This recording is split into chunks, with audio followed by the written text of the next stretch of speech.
Hello and welcome back to Meat City Gaming. Thank you for joining me for this episode of Battle Bites here in World of Tanks, and we are continuing to visit the Comet, the Tier 7 British medium tank. From the last video, I did a bit of an overview of the tank and discussed its strengths and weaknesses. This is, if you haven't seen that video, it's a really good tank. I struggle to call it a great tank. Some people, really enjoy it and really love it. I think it's one of the best of the bunch. But for me, it's really good. I have a lot of good games in it, but it's hard to have great games in it. And I think that's mostly down to the competition that this tank faces. As a Tier 7, it just sees a lot more deadly enemies than the Cromwell, which is my favorite tank in the game, at Tier 6. But still, it's a really good tank. It's got a fast-firing, reliable gun, good maneuverability, but not great, but really good.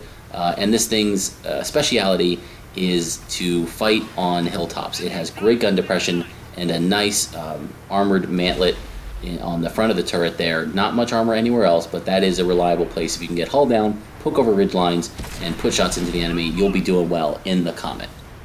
So we're on Mines, my favorite map of the game, and so that means we're definitely going to have a good game here and put the Comet to work. So I rushed up to the hill as quickly as I could, and you saw I was doing about 50 or 45 kilometers per hour, depending on the terrain and the slope that I was going up. But we did secure the hill. The enemy sent one light tank up here, and with some help from an ally, we've secured the hill, and the enemies really just kind of gave it to us. And this is an encounter battle on Mines, so the single capture point is located to the northeast in the town.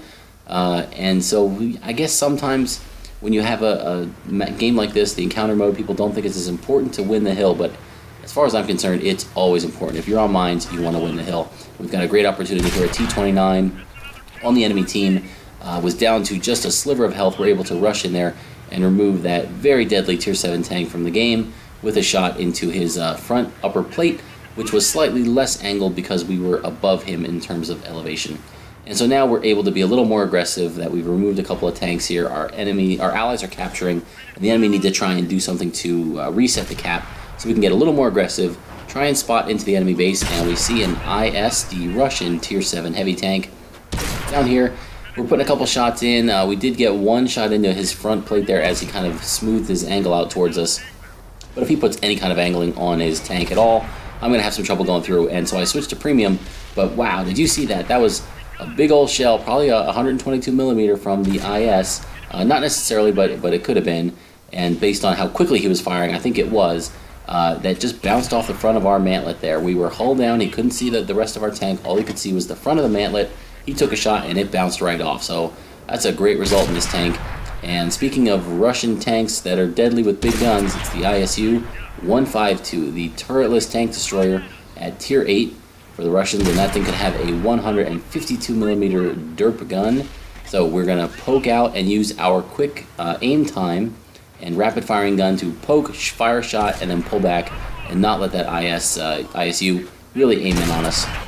And we have his side. He was looking at an ally there, and we put one in to secure our third kill of the game.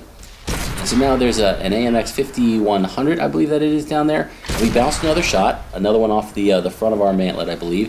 And then we do take one in the side of the turret. I was looking off to the left, and I think it was the British tank destroyer there that put one into the side of our turret, which is not as well armored.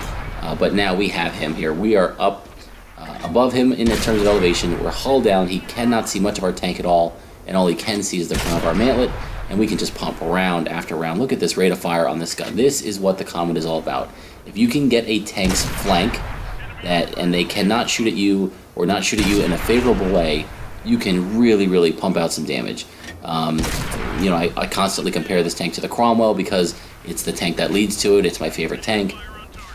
And in a Cromwell, you can kind of rush in, circle people, be super aggressive right up in their face, but the enemies at Tier 7 are just a little more deadly. So what you want to do is find an opportunity to attack a distracted tank, come out on its flank, and then you can pump 4 or 5 shots in before they even have a chance to rotate their turret towards you.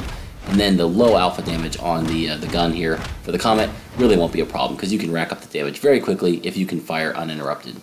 So we secured the win, and this was a bit of a rout. I think we only lost one tank the entire battle, and we did just about 1900 damage for 4 kills, and you can see we blocked over 1,000 damage in a really short match there. The only downside to this replay, it showed the the Comet kind of in its natural environment, doing some hill fighting, poking over ridges, using the mantlet, using the rapid rate of fire and the gun depression.